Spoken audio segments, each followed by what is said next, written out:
무엇인가? 자, 성경 속에서 말하는 선교에 대해서 우리가 성경 구절 가운데에 이렇게 여기 보이시나요? 여기 왼쪽에 보면은 이렇게 성경 속에 선교 사례들이 이렇게 나와 있어요. 그래서 예수님이 제자 파송을 하셨던 여기에 나와 있는 지금 선교들은 대부분 단기 선교를 의미합니다. 예수님이 잠깐 파송하셨다가 제자들이 마을을 고을을 두루 다니면서 다시 돌아오게 되는 거. 사실 이 기간이 길지는 않습니다. 길지 않기 때문에 엄연히 보면 우리 단기 선교가 굉장히 유사하다. 그 밑에 있는 바울의 선교 여행은 어떨까요? 바울의 선교 여행은 선교사님들의 선교에 좀 더 가깝지만 사실은 그러나 이 단기 선교로서의 선교도 바울이 많이 감당했습니다. 이 장기 선교와 단기 선교, 즉 기간을 의미하는데 우리가 떠나는 이 단기 선교는 뒤에 나와 있지만 한 일주일에서 수개월 정도의 이 짧은 기간을 의미합니다. 바울도 역시 여러 곳을 다녔지만 어떤 곳에는 며칠만 머문 곳도 있고요, 몇 개월을 머문 곳도 있습니다. 또 어떤 곳에서는 수년을 거하면서 거기에서 이 복음의 사역을 감당했던 것이죠. 그러니까 바울의 선교는 단기와 장기를 오가는 선교였다, 이렇게 볼 수 있습니다. 빌립의 전도, 베드로와 고넬료의 사건도 성경에 등장을 합니다. 그렇다면 오늘날 이 선교로서 우리가 이 땅을 살아가는 그리스도인으로서 선교를 우리가 어떻게 받아들여야 되는가? 첫째는 성경에서 너무나 당연한 이야기인데 우리를 보고 하나님께서는 모두 선교사다라고 말씀하십니다. 우리 밑에 있는 성경 구절 혹시 잘 보이시나요? 잘 안 보이시죠? 제가 읽어드리겠습니다. 너무나 잘 아시는 이 마태복음 28장 19절. 오야, 역시 소년부 박수 한번 주세요. 소년부 같이 한번 읽어보겠습니다. 시작. 그러므로 너희는 가서 모든 민족을 제자로 삼아 아버지와 아들과 성령의 이름으로 세례를 베풀고 내가 너희에게 분부한 모든 것을 가르쳐 지키게 하라. 예수님께서 승천하시기 전에 제자들에게 한 지상 명령입니다. 이 땅 가운데 너희가 어떻게 살아가느냐? 가서 전하라. 우리 오늘 이 팔찌 있죠? 받은 복음 팔찌. 여기 이제 초록색 부분이 뭐라고 되어 있냐면 Go and tell them이라고 써 있어요. 가서 전하라. 오늘 이 마태복음 28장 19절에서 20절 말씀을 간략하게 줄여서 이렇게 슬로건화한 겁니다. 가서 전하는 것, 이게 결국에는 선교입니다. 그렇다면은 선교의 영역은 외국에 나가서 복음을 전하는 것만이 선교일까요? 그렇지 않죠. 오늘 우리의 일상 가운데에서 복음을 전하는 모든 일들이 선교라고 이야기합니다. 그래서 일상, 우리 학교에서, 직장에서, 가정에서 복음을 전하는 일 또한 선교사로서의 역할을 감당하는 거다.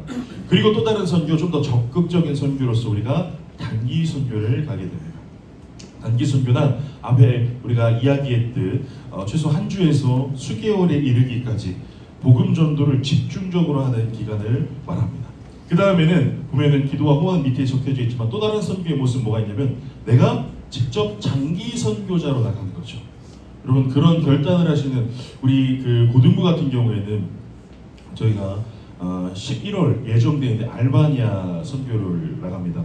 이 11월 알바니아 선교에 나오는 최주용 선교사님 같은 경우에는 국내에서 의사로 활동하시다가 선교사로 결단하고 지금 선교 사역을 감당하고 계세요. 이렇게 마음에 감동이 있어서 자기 일상을 내려놓고 선교사로 나가시는 분들도 계시죠. 반면에 우리가 가지 못한다 할지라도 그 선교사님들을 후원해 주는 것만으로도 우리는 선교로서의 역할을 감당할 수 있습니다. 그래서 우리 그런 말 있잖아요. 가든지 혹은 후원하든지, 정확하게 뭐죠? 하여튼 그런 말이 있어요. 가든지, 가는 사람들을 후원하든지, 이 모든 것들이 선교의 영역이다라고 생각해 주시면 감사하겠습니다. 자, 다음입니다. 혹시 네. 자, 단기 선교란 무엇인가? 앞서 이야기했던 짧은 기간에 이루어지는 선교입니다. 그렇다면 저는 예전에 제가 신학생 20살, 21살 때 제가 생긴 것과는 다르게 좀 시니컬했거든요. 좀 시니컬해서 그래, 괜찮아. 자, 시니컬해서 이 단기 선교가 무슨 의미가 있을까? 선교사님들이 가서 하는 그 오랜 시간 공을 들이고 수고하여서 그 지역을 복음화시키는 것과 다르게 잠깐 가서 복음 전하고 오는 게 무슨 큰 의미가 있을까, 이런 생각을 했습니다. 그런데 어느 날 보니까 선교사님들의 선교지에서 단기 선교팀이 오는 것을 굉장히 기다리고 있다는 걸 제가 알게 됐어요. 아니 이 단기 선교팀을 선교사님들 왜 기다리실까? 딱 한 주에서 몇 주 잠깐 왔다가 가버리는데 이 선교가 지속적이지 못하는데 왜 단기 선교팀을 선교사님들은 기다리고 있을까? 이유는 간단합니다. 단기 선교팀이 그 사역지에 가서 선교 사역을 짧지만 집중적으로 선교 복음을 전하는 것이 선교사님들의 선교 사역에 큰 도움이 된다는 거예요. 큰 도움이 된다. 우리의 목적은 여기에 있어요. 우리의 목적은 뭐에 있냐면 짧은 기간이지만 그곳에 가서 사역 현장에 가서 최대한의 도움을 집중하여서 쏟아내고 오는 거예요. 그것이 선교지에 큰 유익이 될 수 있다. 그러므로 우리가 이 선교를 떠날 때 이거 짧은 거 뭐 잠깐 갔다 와서 어떤 큰 도움이 되겠어? 아니요, 도움이 된다라는 것을 꼭 여러분 인지하셨으면 좋겠어요. 그리고 또 하나의 목적은 무엇이냐면 말 그대로 선교지에서 우리가 어떤 도움을 드릴 수 있을까? 어떤 도움을 줘야 선교사에게 유익이 될까? 선교사님들의 선교에 도움이 될까? 이 목적성을 우리가 잊지 않고 쭉 가져가야 되는 게 매우 중요합니다. 그래서 그 밑에 나와 있는 현지 교회와의 협력 사역이 매우 중요한 부분 중에 하나다라고 말씀드릴 수 있습니다. 자, 또 한 가지 이 선교 사역의 그럼 유익은 무엇인가? 우리 세 가지로 정리를 해봤습니다. 첫 번째는 무엇이냐면 선교 참여의 문턱을 낮춰줄 수 있다는 겁니다. 단기 선교를 떠났을 때에 선교 사역의 문턱을 낮춰줄 수 있다. 무슨 이야기냐면 여러분 대부분의 장기 선교사님들 장기적으로 결단하여서 5년에서 길게는 수십 년간 결단하여서 떠나는 선교사님들은 대부분 단기 선교 경험 가운데에 은혜를 받고 도전을 받고 어떤 결단을 얻고 마음의 비전을 받고 돌아오신 분들이 나중에 추후 장기 선교자로서 헌신하신다라는 통계가 있습니다. 즉 우리가 이런 단기 선교들을 통하여서 선교의 문턱이 낮아질 수 있다는 거예요. 우리가 선교사에게 더 적극적으로 동참할 수 있다는 거예요. 자, 무슨 이야기인가? 우리가 떠나는 단기 선교가 선교지에만 유익이 되는 것이 아니라 떠나는 우리들에게도 유익이 된다는 거예요. 떠나는 우리들에게도 유익이 됩니다. 그래서 이 단기 선교를 통하여서 오랜 기간 준비하고 짧지만 그 열정을 다하여서 복음 사역에 쏟아놓고 왔을 때에 어떤 변화가 일어나느냐? 우리도 선교에 대한 비전이 생기고 두 번째는 우리의 신앙의 성장이 자연스럽게 이루어진다. 우리의 신앙의 성장이 아주 자연스럽게 이루어집니다. 그리고 선교에 대해서 더 많은 관심을 갖게 되고 기도하게 되어지고 그 이후에 우리가 할 수 있는 일들을 찾아가서 후원을 하든 아니면 직접 떠나든 이런 선택을 해나가게 된다는 것이죠. 즉 이런 과정들을 통하여서 단기 선교가 주는 유익들 점점 세계의 복음화되어져 가는 데에 아주 큰 도움이 될 수 있다라는 것이죠. 자, 그 다음입니다. 자, 우리 앞서서 이야기했듯 이 단기 선교란 아주 짧은 기간 동안에 복음을 집중적으로 전하는 사역이라고 말씀을 드렸어요. 이 짧은 기간에 그러면 복음을 전할 때 우리가 해야 될 염두해야 될 것은 이 짧은 기간에 어떻게 하면 최대한 복음을 전할 수 있을 것인가, 어떻게 하면 가장 효율적으로 복음을 전할 수 있을 것인가, 요거에 대해서 우리가 관심을 가져야 됩니다. 단지 단기 선교를 떠나는 어떤 해외의 선교지를 둘러보고 오는 것이 첫 번째 목적이 되어서는 안 돼요. 그러니까 우리의 신앙 성장이 첫 번째 목적이 되어서는 안 되고 그곳에 어떤 유익을 줄 수 있을 것인가를 생각해야 되기 때문에 굉장히 모든 활동들은 효율적이어야 되고 모든 것들은 짜임새가 있어야 됩니다. 아니 가서 현장 가가지고 대충 현장 상황에 맞게 대략적으로 하면 되지, 여러분 이런 마음가짐은 좋은 단기 선교의 마음이 아니다라는 것이죠. 체계적으로 계획을 잘 짜서 효율적으로 물론 사회 현장에 가면 예상치 못한 일들이 많이 일어날 수 있습니다. 날씨의 문제도 있을 수 있고요. 상황이 변화될 수도 있고요. 그래서 우리가 계획했던 것들을 못 해낼 수도 있습니다. 그럼에도 불구하고 우리가 선교 계획들을 효율적으로 잘 짜가는 것이 훨씬 이 선교에 큰 유익을 끼칠 수 있다라는 것이죠. 두 번째는 즉각적인 지원을 제공해 줄 수 있습니다. 현지 교회에서 다양한 선교 사역들이 진행되는데 우리가 빈손으로 가는 건 아닙니다. 그죠? 또 우리가 어떤 프로그램들을 짜서 복음 사역에 도움이 될 만한 것들을 준비해 갑니다. 그래서 선교지에 있는 현지 선교사님과 이런 부분에서 소통이 참 많이 필요한 것 같아요. 선교지에 어떤 것들이 필요한지, 어떤 물품들이 필요한지, 어떤 지원을 필요로 하는지 우리가 이것을 인식하고 그것을 준비해 갔을 때에 그것만으로 선교 현장에 큰 유익을 끼칠 수 있다라는 것입니다. 마지막으로 우리 신앙의 성장, 앞서 말씀드렸죠. 또 다른 건 뭐가 있냐면 이 선교팀들 간의 공동체성이 강화된다라는 거예요. 이 함께 간 선교팀들이 좀 끈끈해지는 경우들이 참 많이 있습니다. 그런데 이 반대되는 경우들도 있어요. 옆에 분들 한번 보세요. 척지고 오시면 안 됩니다. 왜 그러냐면 선교를 떠날 때에 우리가 각자 생각이 다릅니다. 각자 추구하는 가치도 조금씩 달라요. 모두 동일하게 선한 마음으로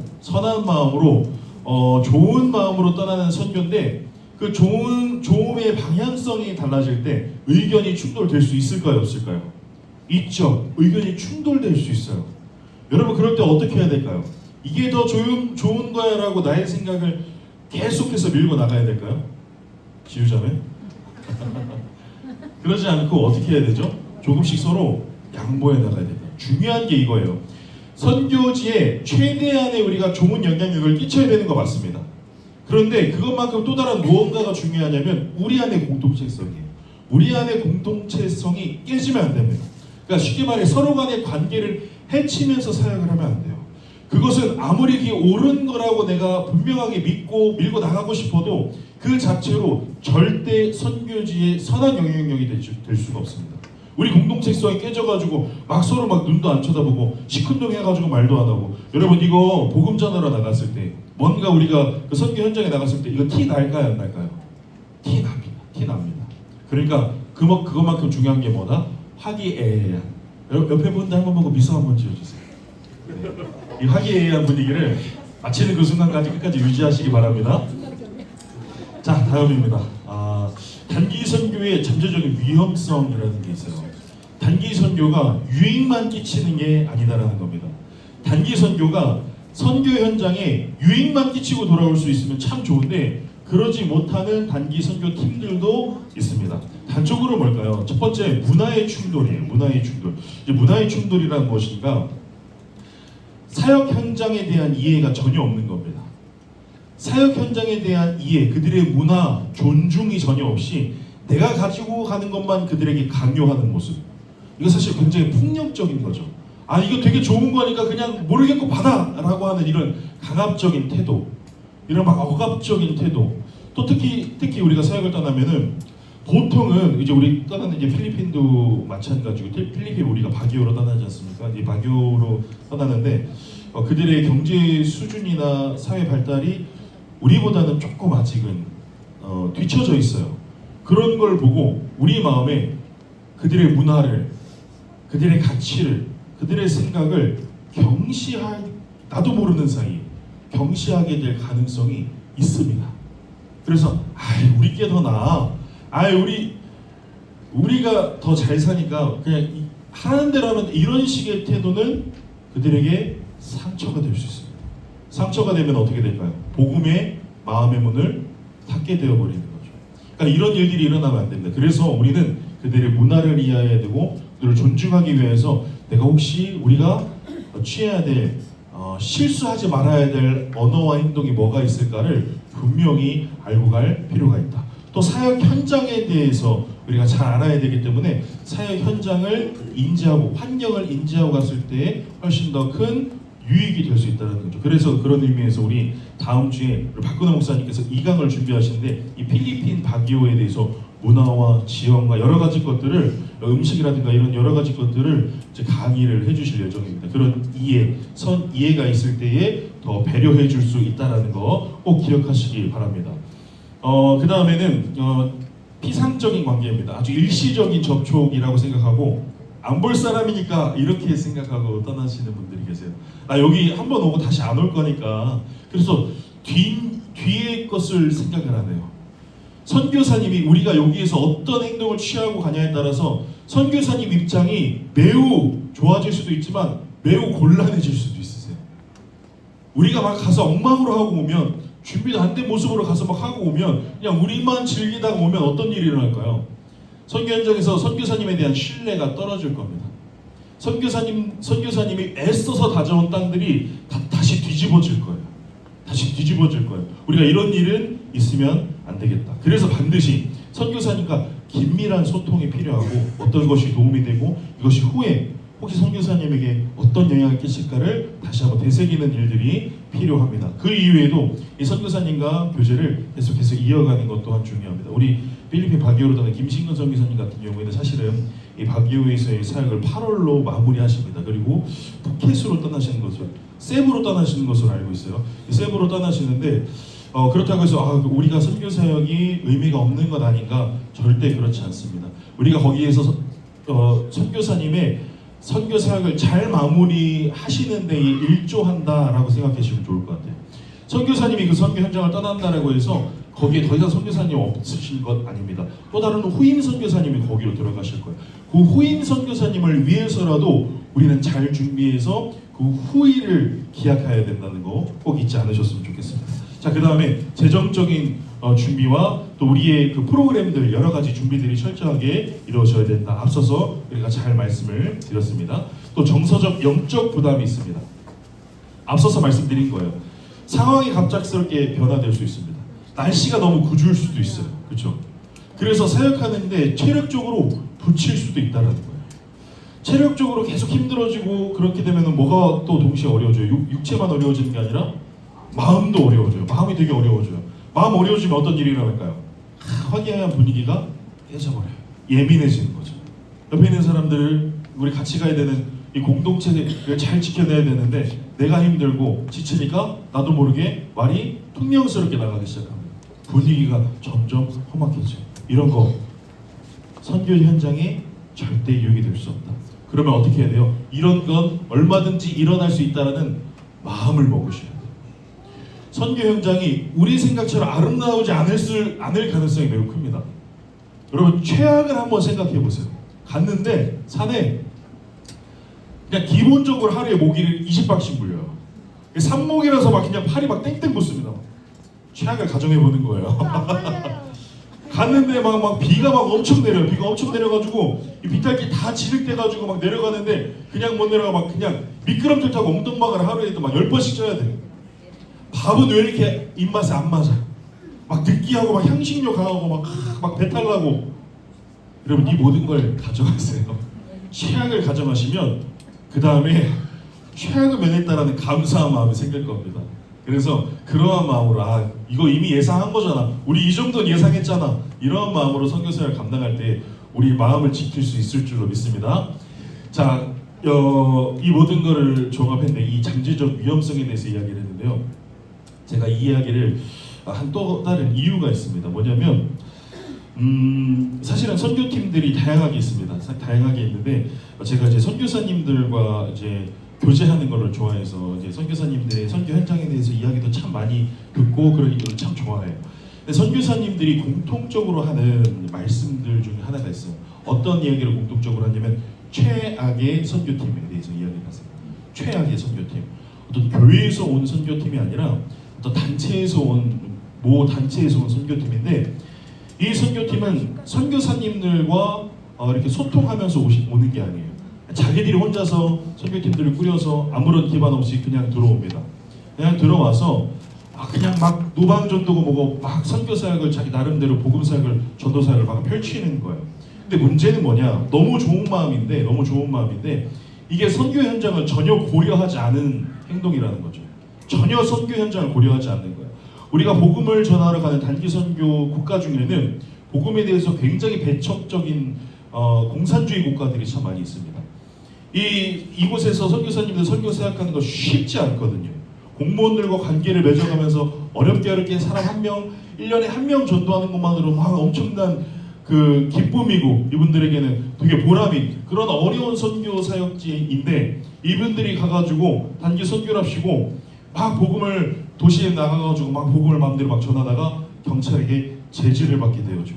심지어 어떤 일까지 일어나면은 그 선교 지역에서 선교사님들이 애꿎은 선교사님들이 다 추방당하게 되어죠. 최근에 같은 경우에는 중국에서 전체가 다 추방당했죠. 또 카자흐스탄에서도 선교사님들이 일거에 다 추방당하는 일이 최근에 있었습니다. 이런 일들이 있을 수 있다는 거예요. 그래서 우리는 선교 사역을 할 때 우리 교회는 우리 따로 그냥 우리가 알아서 꾸리는 선교팀이 아니라 선교사님, 지역에 우리가 파송하여 후원하고 있는 선교사님과 긴밀히 소통하면서 이 선교팀들을 우리가 준비하는 이유가 여기에 있습니다. 진짜 선교지에 진짜 선교사님들에게 어떤 도움을 줄 수 있는가, 그것을 긴밀하게 소통을 해가면서 그들의 문화를 존중해가면서 조심스럽지만 적극적이게, 다시 한번요, 조심스럽지만 적극적으로 복음 사역을 감당하는 우리는 그런 시스템을 갖추고 지금 단기 선교 준비하고 있습니다. 여러분, 이런 의미에서 우리가 단기 선교를 준비하는 데 있어서 앞에 서서 다 나온 이야기, 이렇게 철저한 준비, 어떤 여러 가지를 고려하고 마음의 준비를 단단히 하고 우리가 할 수 있는 것들을 최선을 다해서 준비할 때에 굉장한 시너지 효과가 있을 줄로 믿습니다. 아멘이십니까? 그것은 우리에게도 유익이 될 뿐만 아니라 선교 현장에 장기적으로 그곳에 계속 남아 계셔야 되는 선교사님들과 또 고군분투하면서 지금 자기들의 신앙을 지켜가고 복음을 전하기 위해서 애쓰는 현지 분들에게 큰 위로도 되고 격려도 되고 또 힘이 되어줄 줄로 믿습니다. 그것을 소망하시면서 끝까지 함께 선교 잘 준비해서 잘 다녀오셔서 우리의 입술 가운데 간증이 넘치고 또 선교지에서 후일에 우리에게 들려오는 이야기들이 그때 부평제일교회팀 진짜 최고였어, 그때 부평제일교회팀이 정말 모범적이었어, 이렇게만 하면 돼 라고 다른 교회들에게 또 소개해 줄 수 있을 정도의 그런 멋진 우리 이음교구 또 청년부 박기호 선교팀 되시길 주님의 이름으로 축복합니다. 기도하겠습니다. 사랑과 은혜 하나님 감사합니다. 오늘 우리가 함께 모여서 주님 앞에 이 단기 선교를 준비하며 마음의 소망을 품고 또 이 단기 선교를 좀 더 이해하게 되었습니다. 하나님, 이 단기 선교를 통하여서 우리의 신앙이 성장하게 하여 주시고 우리 공동체성이 강화되게 하여 주시고 또 무엇보다도 선교 현장에 하나님의 이름이 높아져가는 역사가 일어날 수 있게 도와주시옵소서. 사역 현장 가운데 하나님의 은혜가 넘치게 하여 주시옵소서. 우리 이러한 마음을 가지고 함께 합심하여서 잠깐 기도하고 마치도록 하겠습니다. 주여 한번 부르짖고 기도를 합니다.